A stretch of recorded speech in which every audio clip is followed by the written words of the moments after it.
discussion, Enabling Venture Ecosystems in South and Southeast Asia.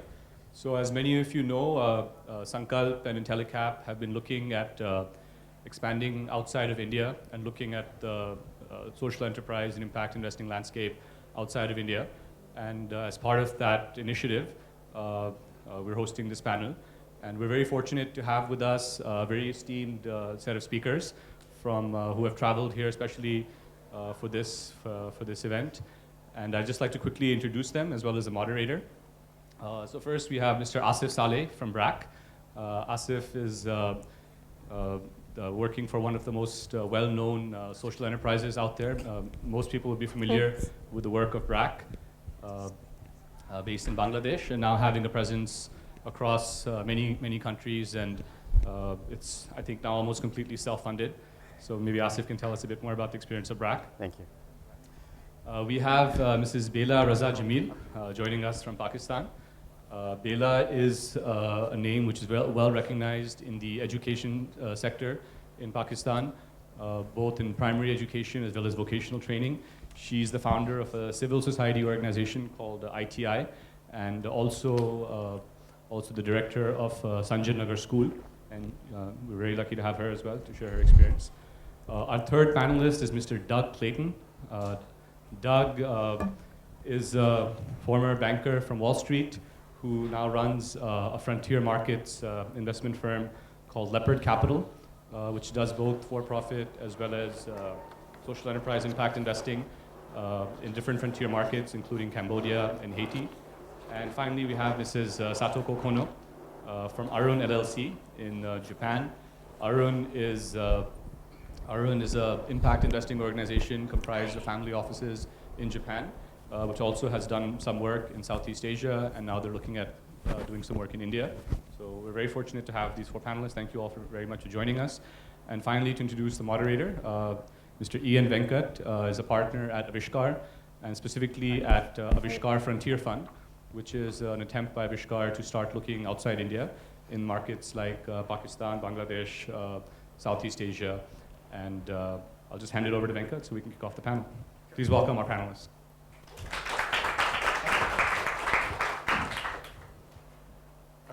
As Karthik said, this has been an interesting effort for us to put together a panel which has such a diverse experience beyond India. And because, as you know, Sankalp has a lot of experiences which are focused on India, and we thought that we would take this initiative to expand beyond India and then look at the markets outside and what people are doing. Just as structure of the session, I think we'll have about a half-an-hour discussion, and then we'll throw it up for questions.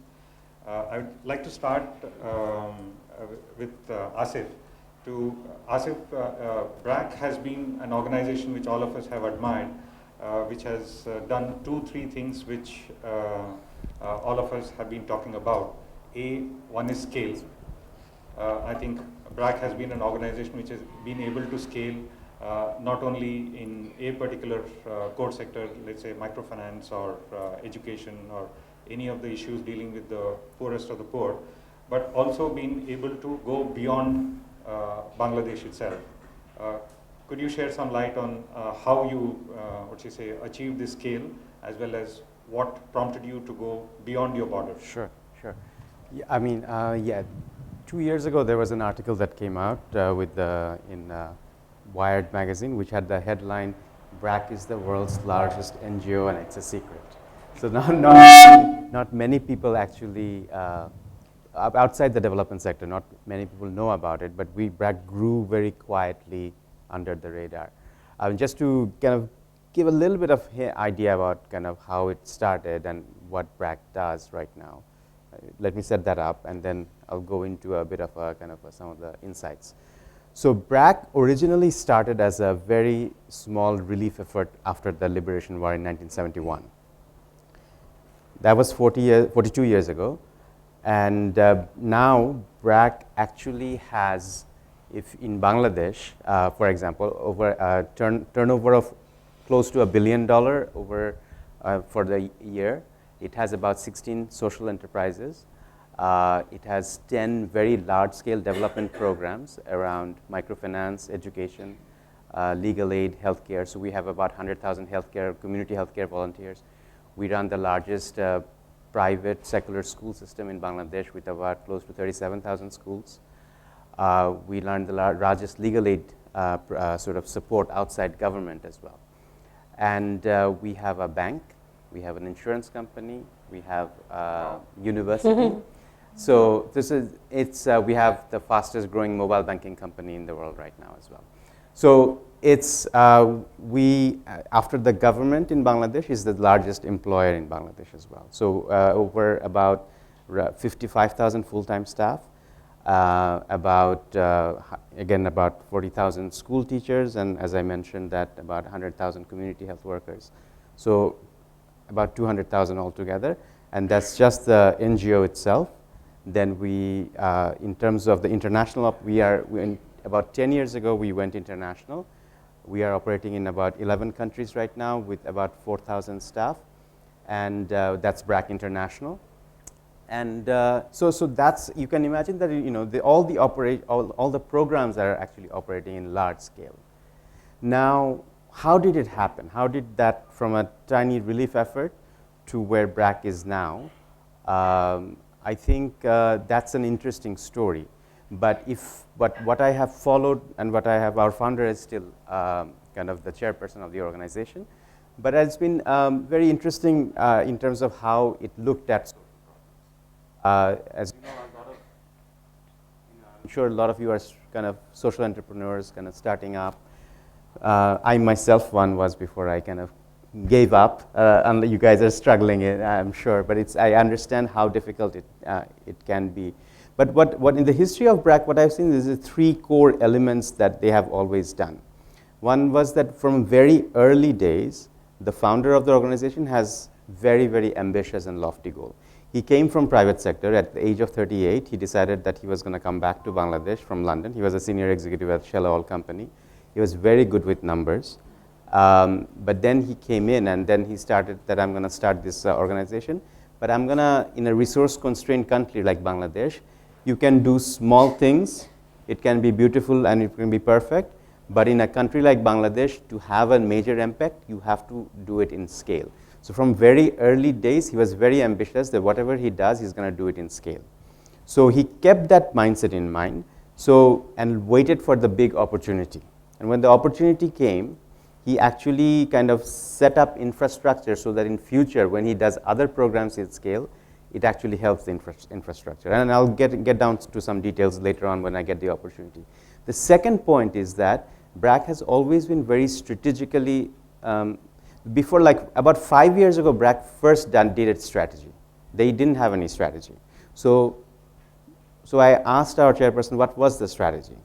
So he said the strategy was to be opportunistic. So it was strategically opportunistic in a sense that BRAC always thought that poverty is a multidimensional problem. So you have to, there's no one single solution. So you have to attack it from all fronts. You start with microfinance, where financing is, everybody touches that, everybody needs that. But then you get into the details of the social issues. What are those issues? And you position yourself so that whether it's funding opportunities, whether how you're communicating the problem, that you have a bigger vision of how you're going to solve the structural problem. If you can communicate that, then mobilization, funding, those are not going to be impossible. So that's what BRAC was very successfully able to mobilize. And the third one was, like I was saying, that very keen social awareness of the problems, that BRAC realized from a very early days that all issues are connected. And when you try to solve one problem, you do not get boxed into that how you're going to solve. You have to solve it in this way or that way, like typically the way NGOs or enterprise operates. You basically try any innovative method. You can be a disruptor. I mean, 30 years ago, yeah, I mean, basically when BRAC started microfinance, the genesis of these enterprises are quite fascinating because it didn't start as I'm going to start a social enterprise. 30 years ago, there was no concept of social enterprise. It came in as a support for the economic development program. So imagine basically the rural area where there's no economic activity going on. So you start the microfinance effort. So you start giving money to people's hand and they start economic activities. So some are artisans, some buy chickens, some buy cows. So they produce milk. So they have to sell these milks. Where do they sell that? There are not enough buyers. The poultry, for example, they need vaccination, they need feeds. So where is it going to come from? So BRAC looked at these issues and then basically it looked at solved that, there's a market failure there. So you took an ecosystem approach. Absolutely. Then basically BRAC, some of these enterprises came out of that.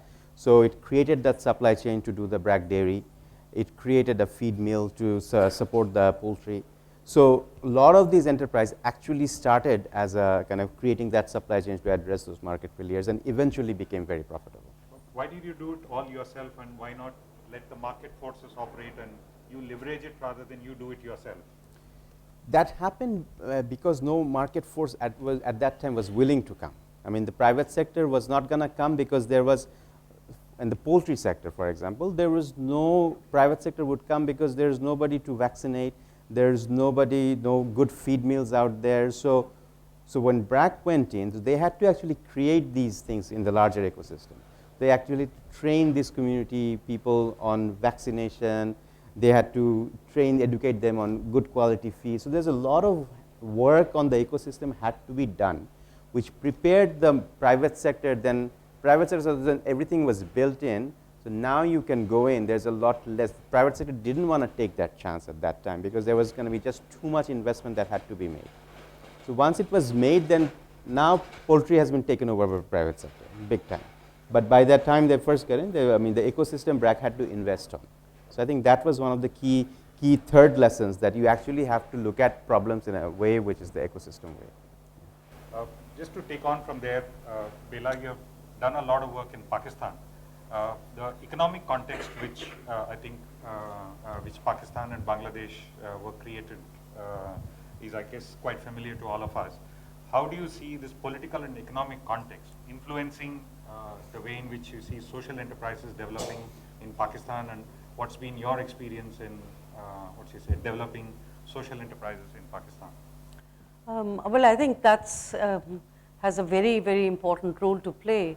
But just to give a sense of the 185 million people, and in terms of 22% of poverty officially defined, but generally vulnerability equal numbers, so about another 22% in and out of poverty all the time.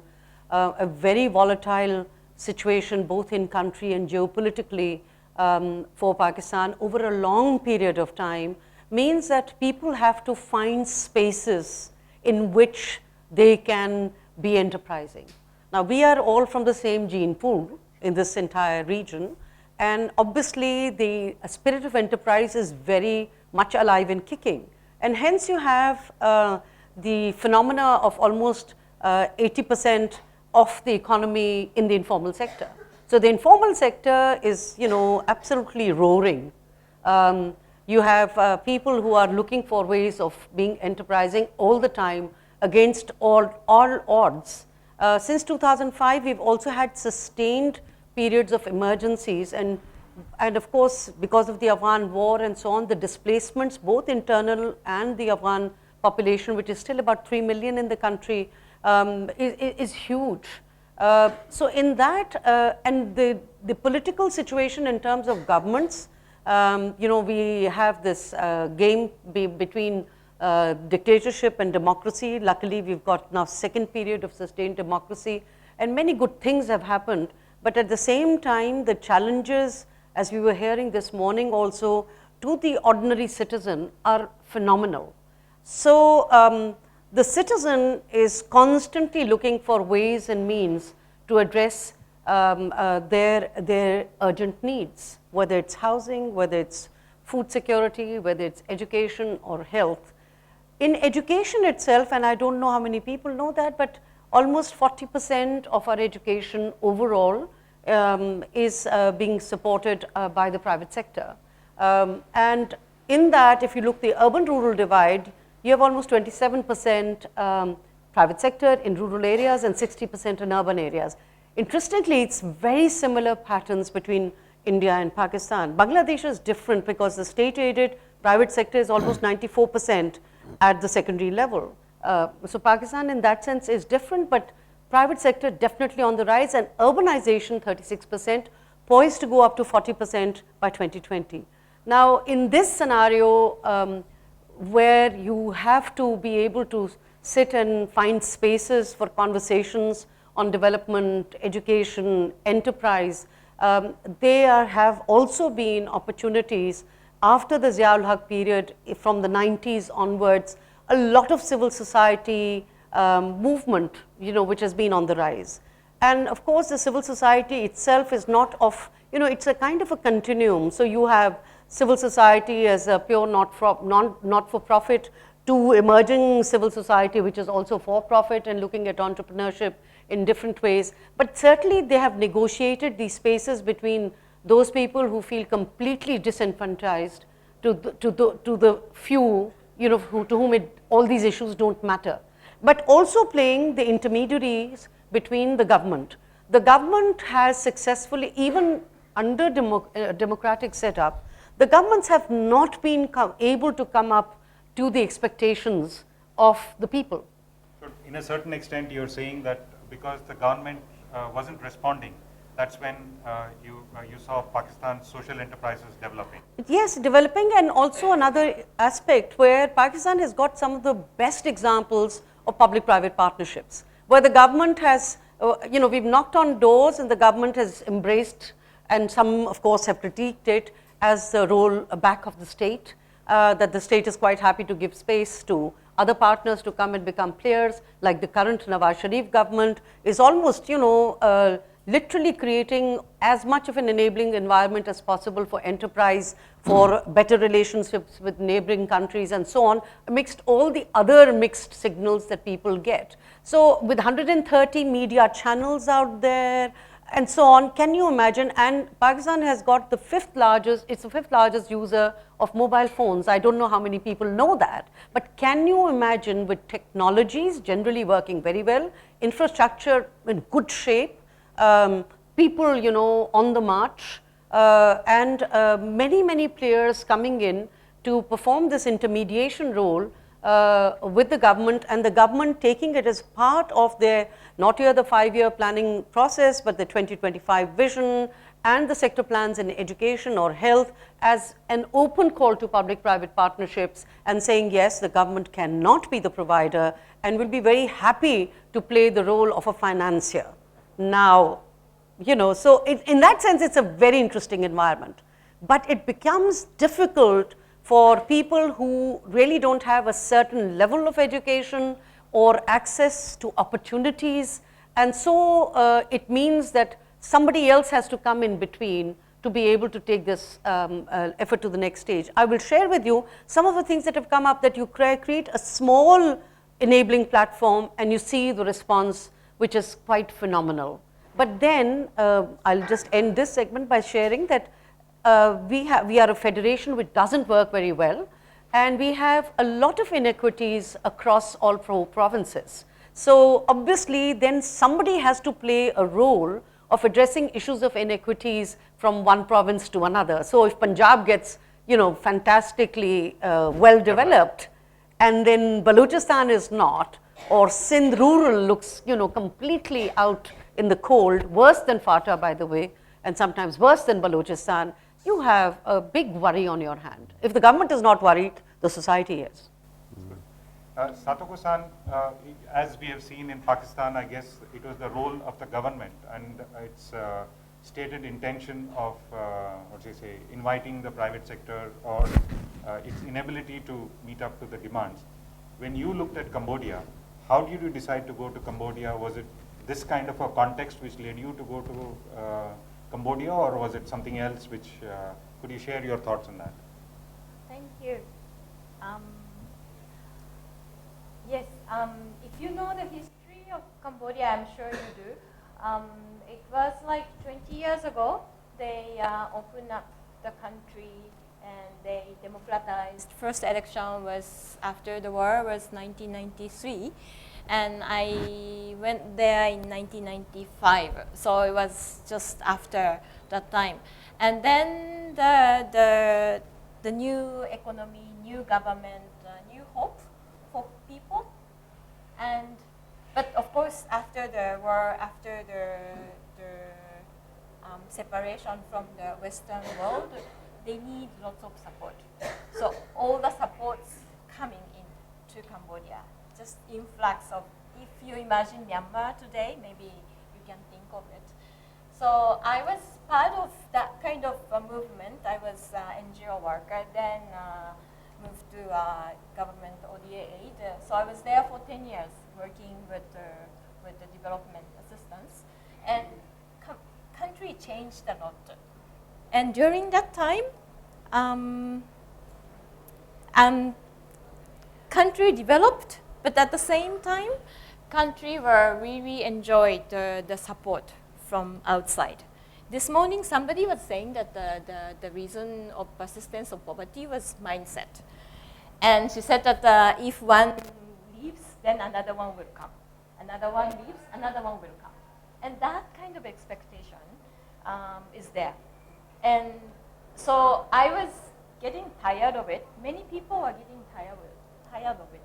And Arun started because there was a voice from the Cambodian entrepreneur that they would like to build their future on their own. They don't want to depend on the aid, and they would like to find a sustainable way.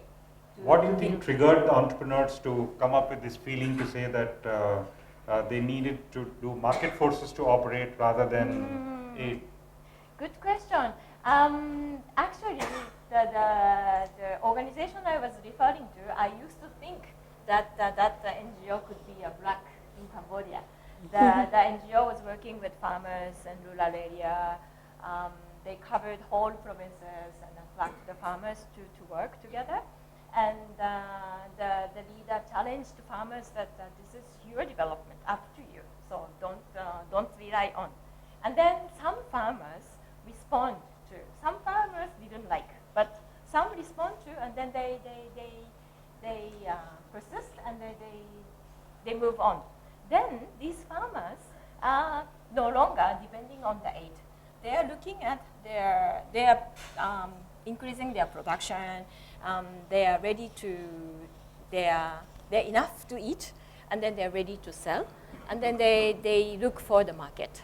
Then they are no longer dependent on aid, and some of the farmers they created the farmers association, and then they work well, and then some of them have the idea of going on their own, but then some of them try to value the community they created, supported by the aid, and then try to build on it.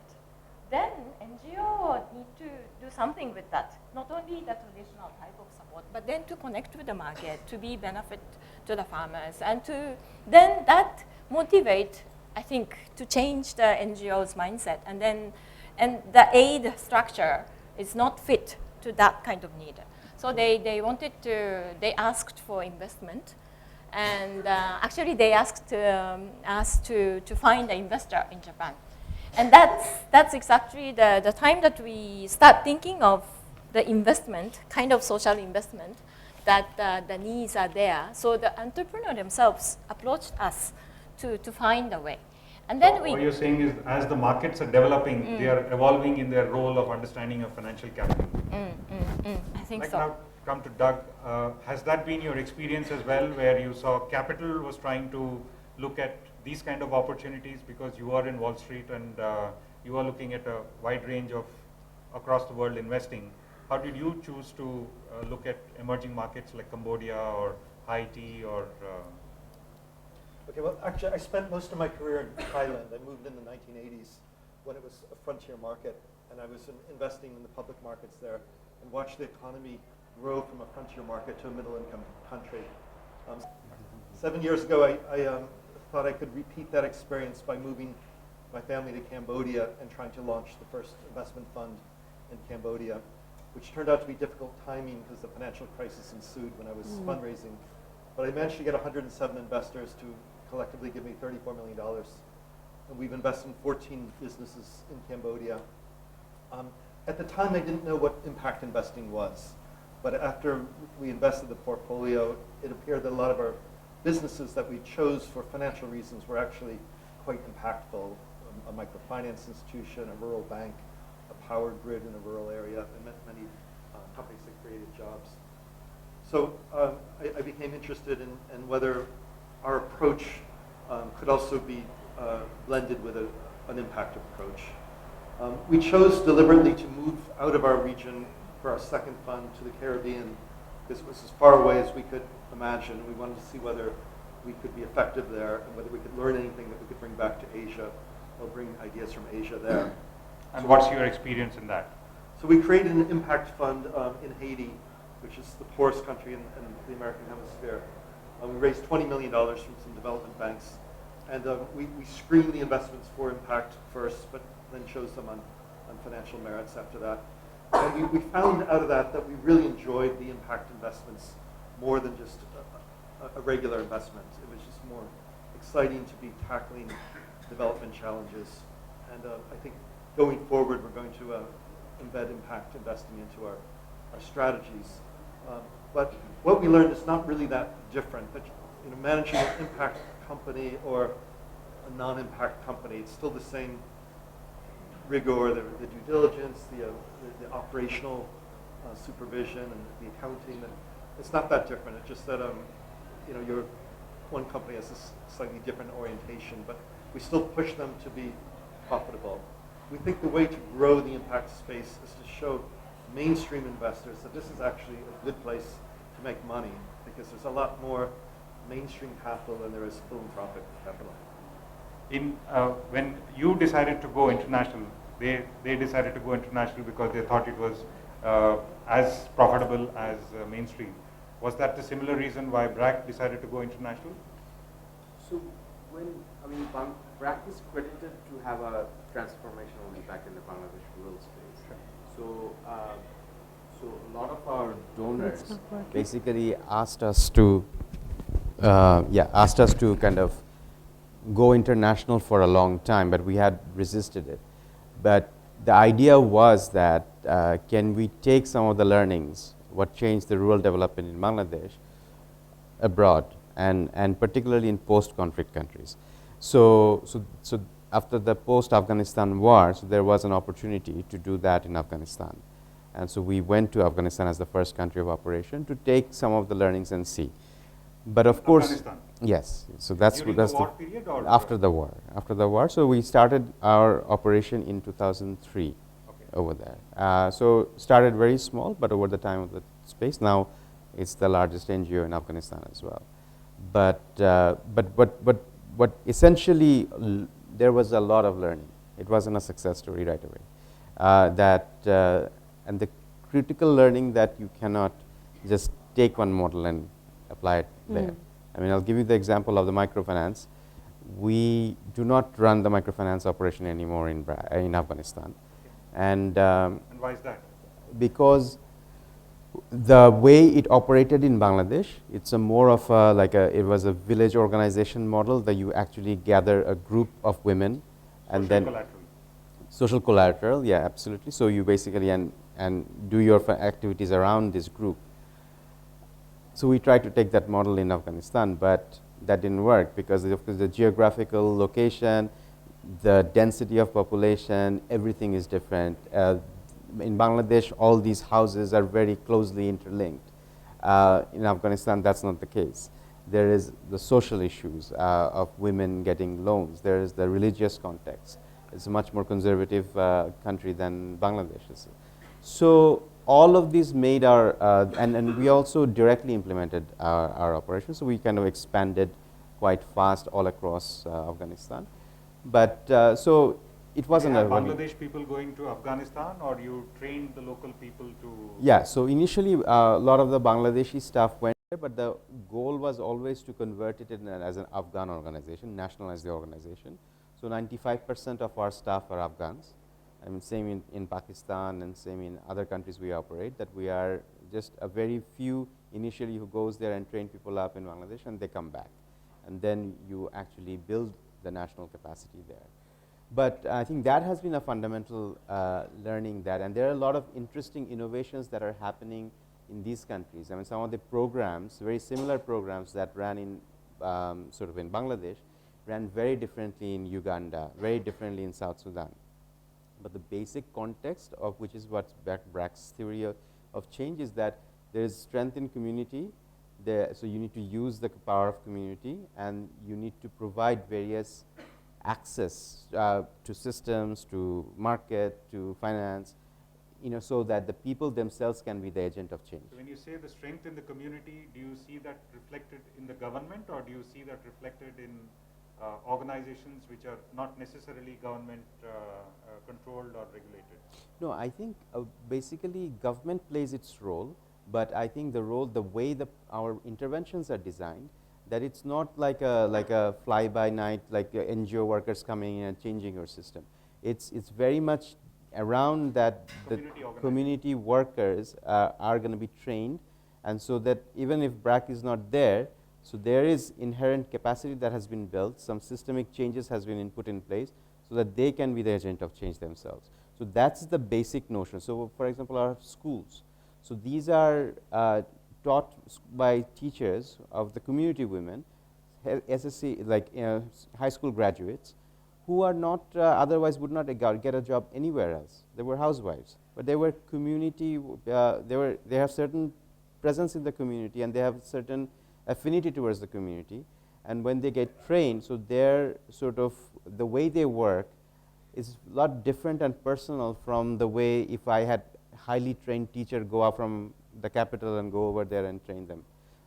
In Pakistan, since you have worked, both of you have worked in the education sector, would your strategy have been different from the one which BRAC had followed in the education sector?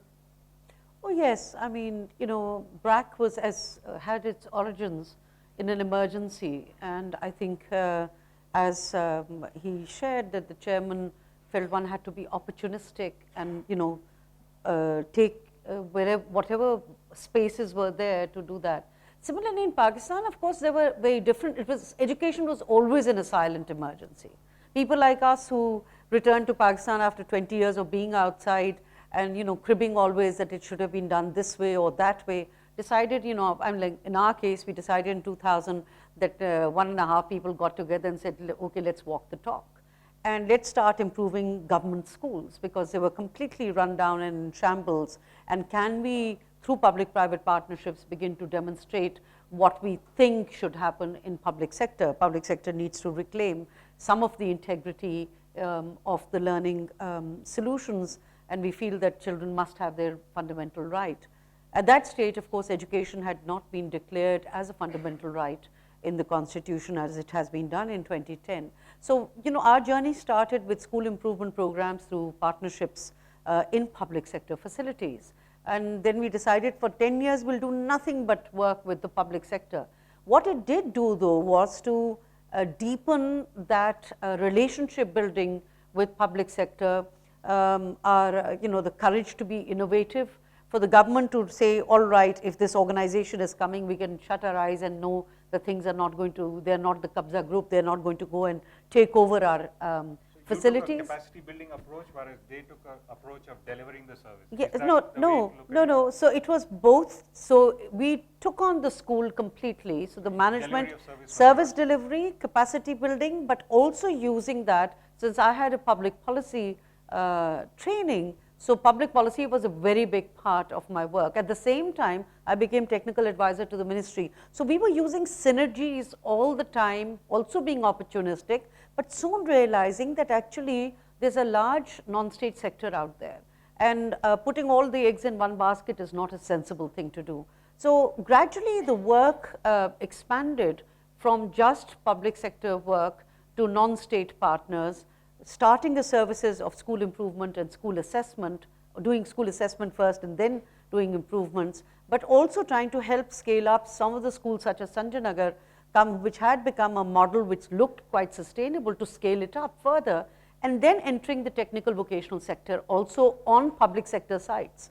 Now this kind of work, the government, government itself, loves it, because we are sharing how you can optimize a public sector service, but also creating a marketplace which had never been done before to put all the service providers and solution providers, including financial institutions, there to see, okay, what can you do? And it's very interesting that the public sector itself is looking at these financial institutions in a different way altogether. And we are now amending the act of the public-private partnership, which was very infrastructure oriented, to see if they can include services, and government can become not just a co-sharer in the financial risks, but also in the performance risks as well. So these are real shifts which are taking place. We've been at the center of it all, but in that we are creating synergies which are at the national, regional and global levels. We are working with very large scale programs such as Asar Pakistan, Right to Education, where we engage with youth, media, judiciary, teacher unions, and similarly also trying to bring the policymakers from the public sector, looking at private sector providers and people who are in the financial space, as well as the development partners and advisors, all on the same table. So this brokering role, the trying to look at synergies across sectors and trying to, and being very opportunistic also, but it's now suddenly put us in a slightly different role where we feel, okay, now we can look at possibilities of not just doing enterprise, but also scaling up that enterprise through some kind of financial inclusion services. Doug, how do you see this markets playing a role in the way they have come from an approach of taking service delivery and then scaling it up into public policy and then a market creation role? How have you seen in your experience this market creation role via the financial systems and the kind of role that they play in portfolio selection and portfolio creation? I think one difference with Cambodia is it's a very private sector driven economy. The government is not expected to be very supportive, except small government. Small government, low taxes, low regulation. So it's really up to the private sector, especially the foreign investors who have built most of the economy. But they give a very open playing field for foreign investors. So I think one point I want to make here to the entrepreneurs in the room is that a lot of the best innovation that I'm seeing is coming here in India for the social enterprises. Many of you have great ideas that are needed outside of India as well, in countries like Cambodia that don't have the human capital to develop such innovations, but are very fertile environments to transplant your business ideas. So I want to encourage you to look beyond your borders if you have a good solution, and try to partner up with people in some other countries that would really be able to utilize your knowledge. And if I can add one thing, I mean, the other thing I would say is also that one of the things BRAC did, the whole BOP market approach, I see now is where poor people are looked at as just consumers of the products. But BRAC kind of looked at not just consumers, but as producers of the products, right? So from the artisans to the dairies to all of these. So I think that's very crucial, because when you look at it like that, so you are actually, whether it's creating employment, whether that's changing their lives, and you actually are giving them the ladder to not only improve their lives, but at the same time, at a large scale, whole scale, absolutely. I also wanted to add that in Pakistan, the government in the 90s decided to create what we call gongos. So these were government organized NGOs, and the government created endowment fund, taking its inspiration from the Arkan Rural Support Program. They created the NR National Rural Support Programs, and in each province is another support, and the Pakistan Poverty Alleviation Fund. So what it did do was, on the one hand, this was sort of a government sponsored anti-poverty programs, and which went into several social sectors, but at the same time created somehow a comfort level that funds will keep on coming from somewhere. Now, somewhere that relationship of the producers, consumers sometimes got disconnected, depending how much fund the World Bank put in, or DFID put in, or whatever, or the government itself put in from time to time. So, and some of the other organizations in civil society and private sector felt that they have an unfair advantage, because for every government program where they want to look for a civil society initiative, they end up preferring the gongos over others. And sometimes they become very inertia ridden, and some of the employees who are in the gongos are the failed bureaucrats who never did anything when they were in the government. How would they become more productive? And that formulation did not quite convince many of us. And so therefore, there has been quite a response to many organizations now, wanting to take that initiative of enterprise further and looking at many out-of-the-box solutions and innovations. Just like to ask one question to all of you.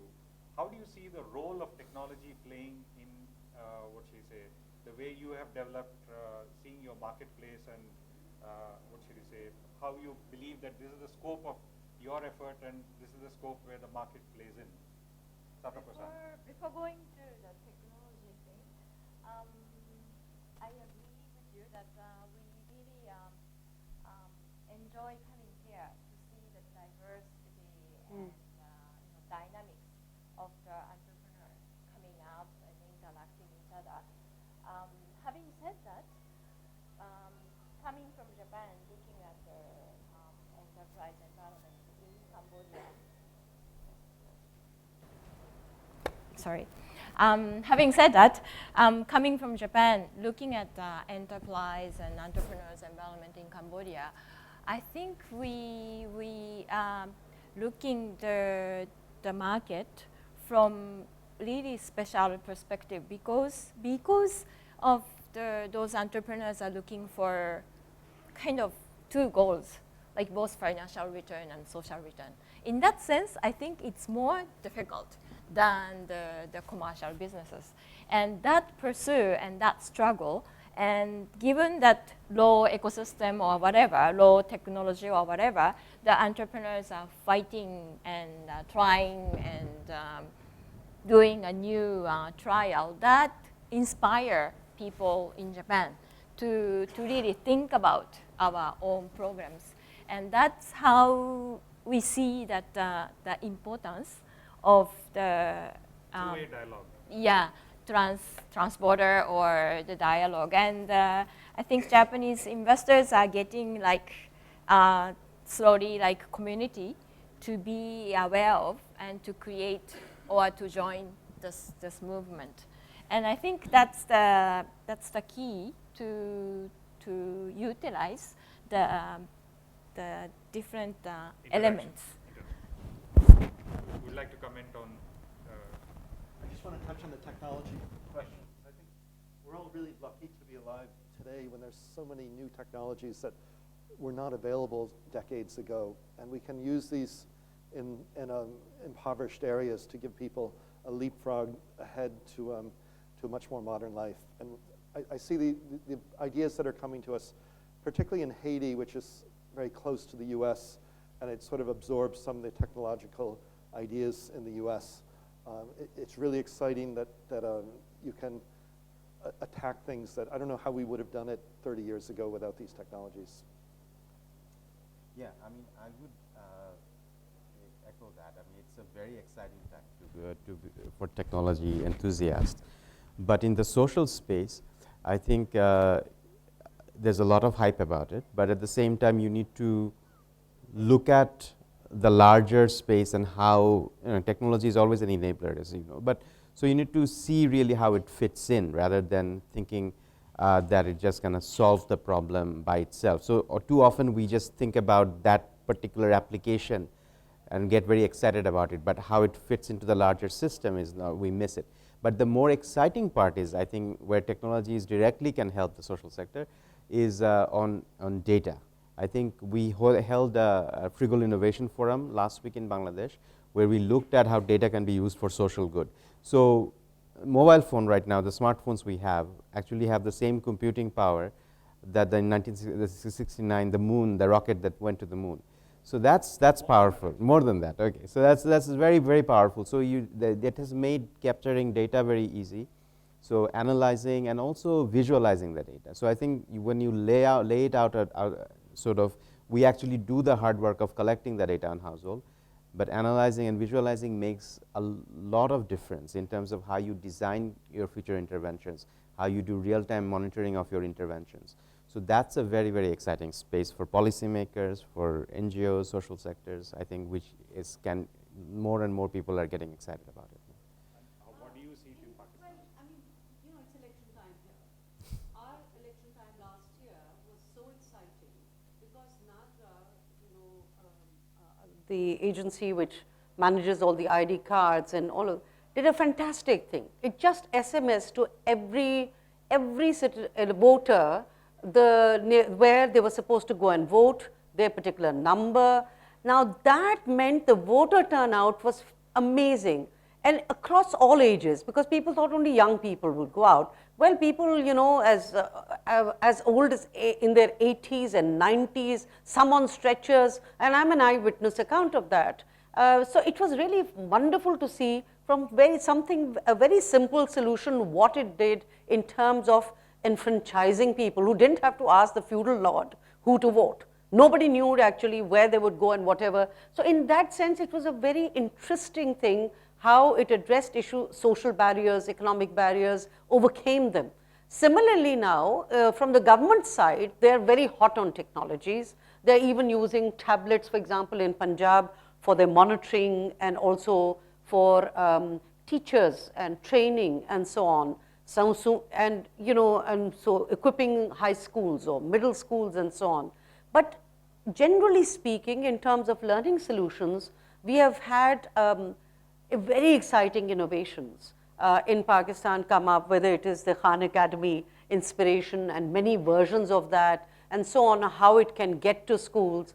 Many organizations have just proliferated, but I still think that it's such a pity, and coming here, and because we work a lot with India as an organization and with South Asia, because I'm also the coordinator of the South Asia Forum for Education Development, it's a pity that we do not exchange this sort of learning forum quite sufficiently. We should have many more of such forums, across South Asia, where many people come together, and God knows what that power is going to be. And just, even within our institution, if we look at two big things, which is the Asar in Pakistan, 10,000 volunteers, all districts are covered, 16 weeks from the time of survey to the report coming out and being disseminated. We use technology enormously, not just to be able to collect data, process it and give it out, but also the dissemination function. So we've seen that, and also in the children's literature and the teacher literature festivals that we do, which are again across country, and in that we are using that, in that very fun way of how the social media and the new media can be used inside the classrooms, getting teachers to get over their fear of using this. So the users are multiple, as I shared with you. Mobile telephony is phenomenal, branchless banking, in banking solutions also, it's just catching up. The entire Benazir income support or the social safety net programs is precisely through that.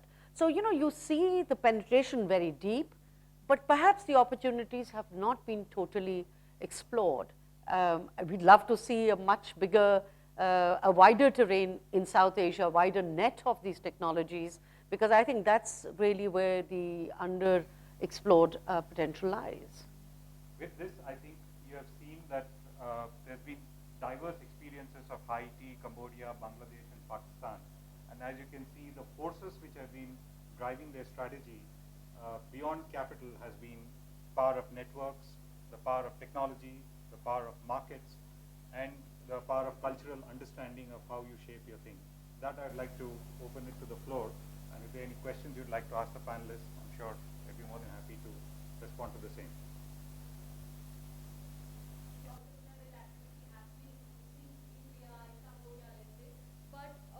What do you think, how do you think can this venture activity, how can an enabling venture ecosystem be created in the whole of South Asia, as a regional integration process? Asiya, would you like to take a crack at it? I don't know about the regional yet, because I think individual countries have not figured it out as yet. So regional will probably come as the next step. But I think, for example, I have been very excited to see what has Sankalp Forum. I mean, kind of, it's an exciting space just to be. You can feel the energy. All of you are such powerful change makers who are trying to make a difference. We don't have that in Bangladesh. We don't have this yet in Bangladesh, but I think it's, I don't know about Pakistan, but I think just I see a lot of these players in this space, whether it's the funders, whether it's the raters, who are the evaluators, and then you need also the pipeline of projects to invest in. So I think once people hear and see some of the success stories, and then that will get people really excited to do something their own as well. I think when I moved back to Bangladesh, the one person told me that the best thing you can do there is can match make people. Because a lot of times, people just don't have access to information, just don't know who to talk to, a lot of good initiatives fail because of that. And these kinds of forums attracts people of a certain kind, people who can communicate well, who can, and we were just talking about it last night, but there are a lot of powerful, hardcore entrepreneurs, incubators, just because they don't have those soft skills, they can access this, but they need that system as well, where they are very, very solid entrepreneurs as well. So that's where the ecosystem comes in. So people know that there's a system in place. You can go, you can pitch, you can get funded, get ideas are here heard about. So how you can create that Silicon Valley for social entrepreneurship here. I think that's what individual countries are struggling with, but I'm sure we'll be there. But I think then a regional space is much more likelihood. But in terms of ideas and stuff, that of course doesn't need boundaries. I mean, I think a lot of some of the ideas that I heard, exactly, those can be incorporated very quickly other places. Acer, for example, started in India. Now it is going on in 9 years. That's a very low-tech solution, Yes. but very simple solution, but it scales like that. So we actually had Acer come over in Bangladesh last week, and we're likely to do that in Bangladesh from next year as well. So I like the discussion of ecosystem, and I agree that there needs to have support system, and it's glad to see it's occurring. At the same time, I see the importance of the basics. Like when we are working with the Cambodian entrepreneurs, they are great with the vision, with the business model, their network, and they build up what they have been doing. But then sometimes they have simple financials, they fail, or sometimes they even don't know whether they are making money or losing money. I mean, you may laugh, you may think that it's too low level, but I'm not so sure, because we start talking with an Indian entrepreneur, and then they are great. But then when we come close to them, they might say that, we have some weakness in financials. So there are some similarities I could see, and that need to be tackled in more systematic way. The startup entrepreneurs were covered like startup wave and all those things, and that is necessary. But then I think some entrepreneur who has in certain level but still need kind of solid financial or business skills or development, constant development, and need to have kind of systematic approach. And we are trying to build up these courses and programs, but I really would like to see I talk with a couple of people and they see the same needs. So maybe we could align with this, and then that kind of alliance or collaboration might be beneficial. I think just to quickly say, for us, this region, SARC is a dead failure. I mean, in terms of that forum. Forums like this, can be very powerful, but in anything like that, such as the Acer work that we've done, somebody has to be persistent, somebody has to take the leadership role, somebody has to be believer in that, somebody has to go beyond boundaries and beyond bureaucracy. So, it needs that kind of a force, leadership, enterprise to bring people together. I think some civil society, private sector does have that, they have the guts, they can persist. It's extremely doable. just like we did Asar, we brought people from Lucknow, from India, and from Nepal. You know, they came to do the Children's Literature Festival this year. And within 5-6 weeks, they were taking ideas and running with it. So this is such a great forum. It's a celebration of ideas. It's a celebration of new instruments that have come up, of technology, of things which are so doable. And so how do you create those corridors? It's not difficult. The biggest difficulty really resides here and here. You overcome those barriers. Taking the first step. And taking the first step to do this, for example, in Pakistan or the region, including East Asia and others, is not difficult. And I think it will be very welcomed, and you'll be amazed with how much people will enjoy this. So it's just taking that, becoming a believer and running with it.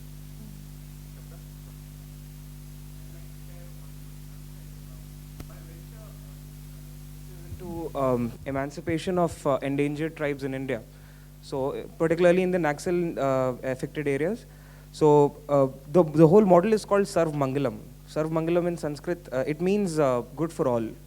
Now what I do is I go into these areas, look out for these tribes, innovate in their art, make it modern, brand it, value it a lot more, and sell it to Volvo, and Bank of America, big clients.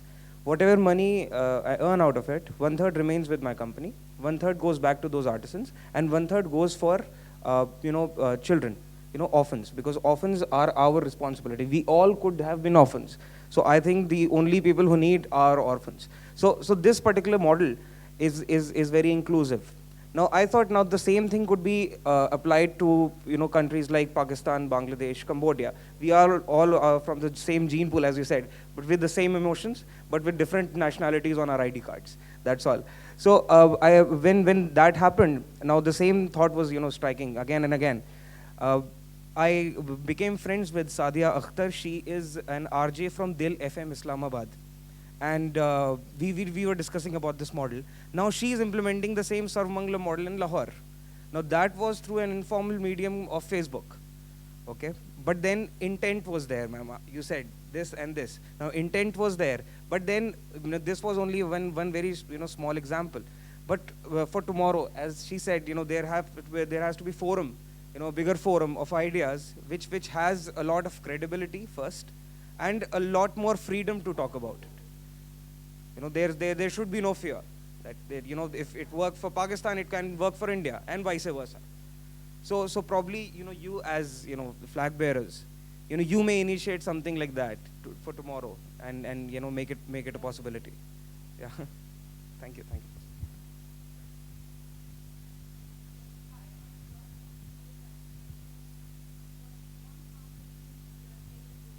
All of you saying one thing was how India has some great innovations, and there is a lot of scope of replicating it in some other countries. Just a piece of information and then question. So DFID, under one of its programs, is planning to pick up some of the Indian innovations that have probably scaled in the country and check if, in terms of replicability in other low-income settings. So just look out for that through Millennium Alliance especially. My question really is, having said that, I've traveled extensively in South Asia, and the one thing that I see, which is that there's very little integration. Very little integration. Intent, maybe yes, with a lot of, with a lot of players, but I see very little integration. Just trying to understand if this is something that we want to do in terms of taking an Indian innovation to another low-income country, especially maybe South Asia. What would you think would be a good model? Going there, partnering with the government, going there, partnering with a civil society organization, going there on your own, going there, partnering with another entrepreneur?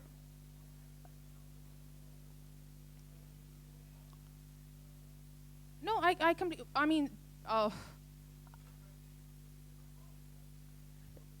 going to assume it's demand-driven.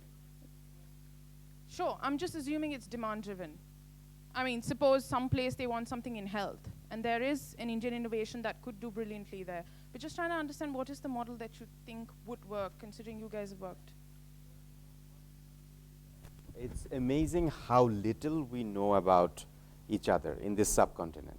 That's one of the first thing I realized when 2 years later I came to India and I started exploring. I was looking at Omidyar, what they're doing, and this and guys. So, and same thing, we started this Frugal Innovation Forum. Our Indian and Pakistani counterpart came in, and a lot of people didn't know about BRAC, and they saw, we took them to the field, and they were thrilled. So first thing is that there were some systemic issues, incredibly difficult to get visas to Pakistan, India. I have not been able to get visas in Pakistan, for example. So it's, and suddenly, for example, last 3-4 years, Indian visa has been easier in Bangladesh, and that has started a lot of exchanges as well. But I think that's one of the first thing is that, so one thing we have done within our innovation lab is, last year, one of the theme was that scaling simple solutions that works, and how the South Asian NGOs who have successfully scaled, what was the essentials of the scaling? Because everybody asked that same question, what is the secret of scaling? So we formed a learning network amongst us. There's in Pakistan, there's RSPN was involved, India, there's Pratham, there's a couple of other, Gram Vikas, a couple of other organizations involved. And we have done a lot of learning visits amongst ourselves. So go to see the programs and try to codify some of these things. And that is, I mean, that is one form. I mean, I'm not saying that this is certainly has started a lot of conversation around scaling, what works in what context, which innovations can be replicated, and how you, and I think when these forums are good for a starting point. You meet people, you greet people, exchange cards, but then you take some people, like you were saying, that needs leadership to take it forward, and partnership, and if you're really curious about how the other people have done it, and a lot of things have happened since the forum, amongst this learning forum. So I think once that happens, then you have a very specific themed partnerships conversation. It's much more focused and narrowed down. And I think that's where the real value addition starts to happen. And a lot of us learn from each other and apply it to wherever we're working. And I think as the information flow has started, the visits have started, it's getting better, but there's a lot to be done. I will take the example of Pakistan and Asir, for example. We wanted it, we went there, it all resonated with both Pratham and IPA. We just made people cross borders, and it happened. So it was very organic, very much, you know, as I said, it resonated with both partners. We didn't have a problem bringing government on board.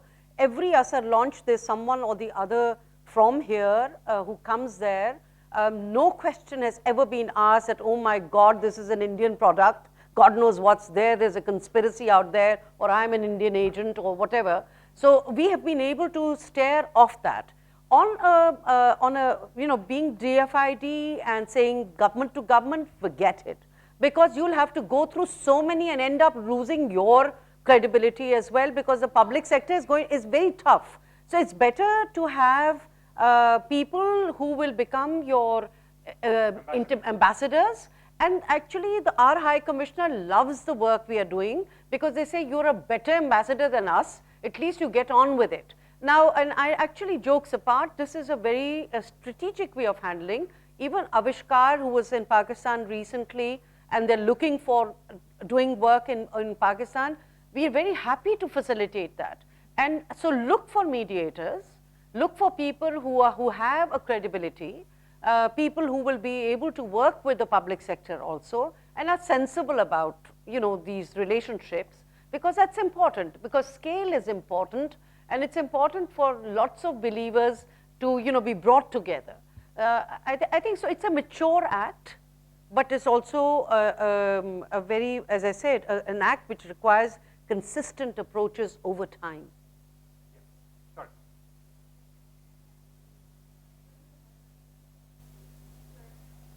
So, my name is Dina, and I wanted to mention that I've just been doing a piece of research mapping ecosystems of social enterprises across Pakistan and Bangladesh. So that's something that has been British Council funded, will come out in a couple of months. So hopefully that's something that could be useful for taking this discussion forward. But one thing I wanted to comment on was that we haven't really touched on the fact that there's a lot of stuff bubbling underneath the surface in Pakistan and Bangladesh now. I mean, the organizations you represent are quite big, but there's a lot of individual social enterprises out there doing some innovative stuff. They may be small, but but they're doing interesting stuff. There's accelerators coming up. There may just be one or two in each country, but they're there. They're trying to do things. And I think that's also something that I think we should touch upon, and the fact that it's really emerging now, and there's ecosystems in each country emerging. And it's not only about bringing what exists in India, but it's about let's build on what's popping up and is in that particular context. And so my follow-on question there is, for entities that are as big as BRAC, for instance, how are you going to support these emerging ecosystem enablers without swallowing them up within your own organization? Very hard. No, I think basically what we have started to, there's one of the things that we have done in this Frugal Innovation Forum, that we are making it an annual event, bringing all the players, helping them connect back and forth. And also the other thing is BRAC's University has a business school, and that's where we are kind of starting up an incubation fund as well for, it's part of the ecosystem to fund various initiatives that, well, the VC model, but which is not that present right now in Bangladesh.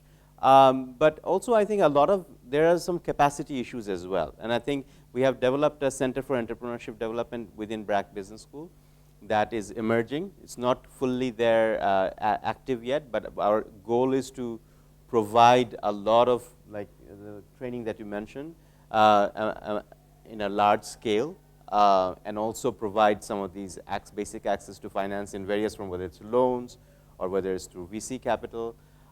So that's how we want to help this space going forward. Sure.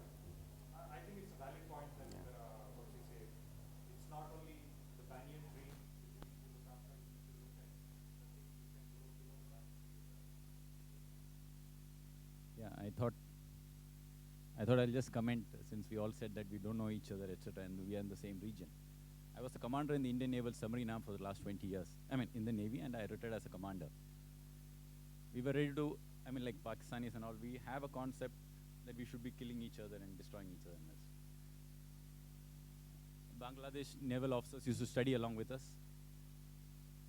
When we meet outside in a diplomatic forum, I was just telling one of my friends also, you remove the uniform of the Pakistani Fauji and the Indian Fauji and tell them to criticize an admiral, their own admiral or their own general, even best criticize your own politician. You will not be able to identify who is who. That is a kind of inherent bonding that we all have. We just don't realize it. So if you meet each other and do something, we will click. There's no doubt about it. And also the other element that's happening is that this is I think the global dialogue in the social innovation space is shifting towards Asia. I mean, the historic model has been, the global north has led, and we kind of followed. I think that is changing now, and so there's a lot of cooperation happening. This is an incredibly exciting space. So what you guys are doing, actually, what we all are doing, can significantly take the leadership in this space as well, and others will. In fact, there's kind of an overt. There's a policy which is there for track 2, track 3, and this is very much in that realm. And that happens, aao dosti kare, Saradon ke paar, you name it, it's all happening in the name of, this, precisely this. Everybody's bursting with enterprise, with dialogue, with creating ecosystems even across borders, and working very well from that, coming up with solutions in finance or learning or whatever, or health, water, and so on. So I think, I think we're all ready and poised. Many ideas, I mean, I've been so excited since yesterday, always am, but I think, so much of it can happen and go scale up for this region, which is phenomenal. But, perhaps for that reason, the official boundaries become higher and higher. But as far as people to people are concerned, you're talking about admirals. Look at the shopkeepers across borders. The kind of loan facilities that go across. People come to buy, they say, don't worry, send your 5 lakhs or 2 millions later, and vice versa in Pakistan also. So they run these large accounts, in the markets, and welcome each other, so amazingly. So I think there's a very good, there's a feel-good atmosphere going around in all these regions. We just need to do more of this where regions can be represented. I'm very happy to be the only Pakistani here at this forum.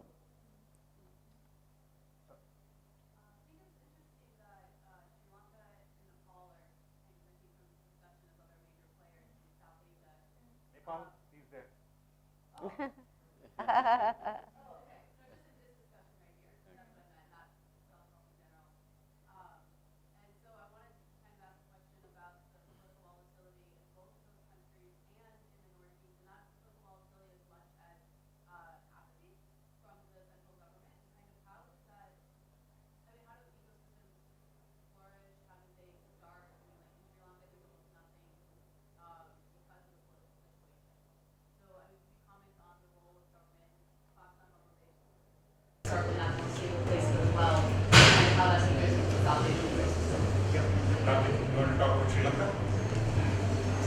Sure.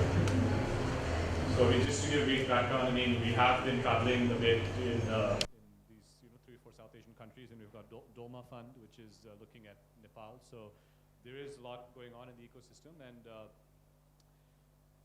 I agree, that the accelerators that Leena was referring to, there's a few that are there in Bangladesh, there's certainly a few in Pakistan, and there's also a couple of them coming up in Sri Lanka. So in many, I think, in our limited experience of 9-10 months at Avishkar looking at these geographies, what we're finding is that the challenges are reasonably similar. And if I can say this, similar to what India experienced maybe like a decade ago, or 10-15 years ago, in terms of when Avishkar and Telecap were started, there were very few sort of things going on over here. And I think it's also a question of a larger entrepreneurial energy in the ecosystem. That once, or the entrepreneurial energy, which then brings in the ecosystem. So as more young people get involved in entrepreneurship overall, and the entrepreneurial sort of drive kicks in, like it did in India, many people in these countries have said, for example, that what we need is a Narayan Murthy of Sri Lanka or something. Someone in Sri Lanka mentioned this. The minute you have a success story, a lot of young people want to get into entrepreneurship, and the ecosystem sort of comes around. And as far as the political instability, I think all of these countries sort of have their fair share of political challenges. So I wouldn't say necessarily that it's better or worse in India or Sri Lanka. Shaklan, you want to add?